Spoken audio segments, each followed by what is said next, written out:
I could talk about those shoes or other cool packs, but I thought, why the monkey?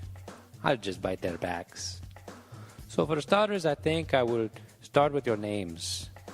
It's ironic how stinky dames are matched with stinky dame names. Let's start with compost because let's face it, that one's easy. When I go out to my compost pile, it makes me get kind of queasy. It's where I put my grass clippings and rotted up leaves and all of those things that I don't like to eat. And then the sun heats it and it gets nice and ripe, just like a banana left out in sunshine.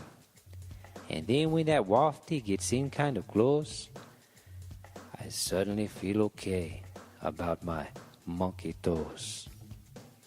And then there is our dear Carice Petard. With a name like that, you can fertilize your yard. Or at least spread it thick to keep the neighbors away.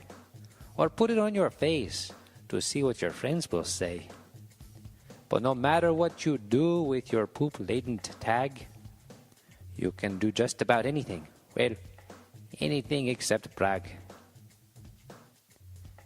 The moral of this story? You know it well, my friends.